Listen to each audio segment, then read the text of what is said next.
So we get on the start, we're obviously all vaguely thinking about the same thing, and we go off, and it's all going well. We get ahead of Canada, and at halfway we're still ahead of Canada, and then Canada overtake us at halfway. And I think this was the crucial time of the race for us, because we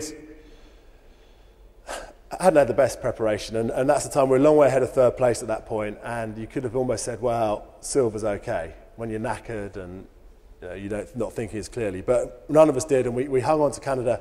We get to 500 metres, which is about a minute and a half left of the race, and you normally then keeping your rhythm for about another 30, 40 seconds and then just sprint with what you got left. And we get through 500 metres, we're still down in Canada, and I hear Steve behind me shout, "Crank it," which was our kind of emergency call if everything was going wrong. And it was normally, we were playing it in the last 20 seconds or so, which you just go as hard as you can until it falls apart. So the fact he called it with a minute and a half to go wasn't that reassuring, and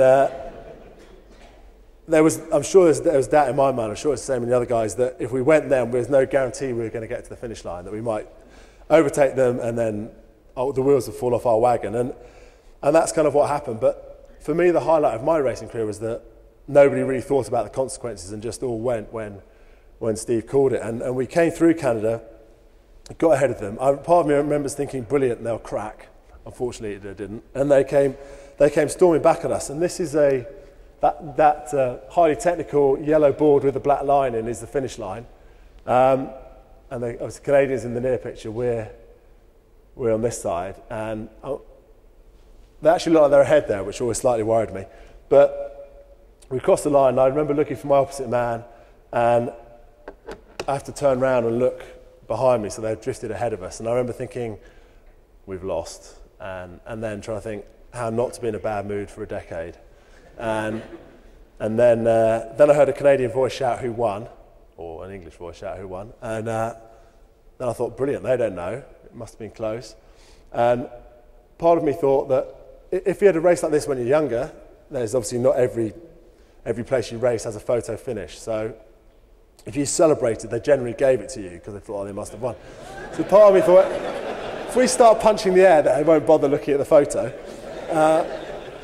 And then we couldn't see the screen, and then the next thing we hear are, that's the actual photo finish. So it's, for a 6-minute race, to be separated by that is, a lot of it comes down to luck on whose boat's going quickest to that part of the stroke. But you've also got to put yourself in that situation. But the way we got told was by all those Union Jacks flapping in the grandstand, and it felt to me as much as racing in Britain, I never raced here, as it could get, and it was the best way to be told. And for anyone who races in London, they're going to have an amazing time, because one of the reasons why I think we got the Olympics in London was because of our spectators at the Athens Olympics. They were as dominant as the Greeks and far more dominant than any other nation.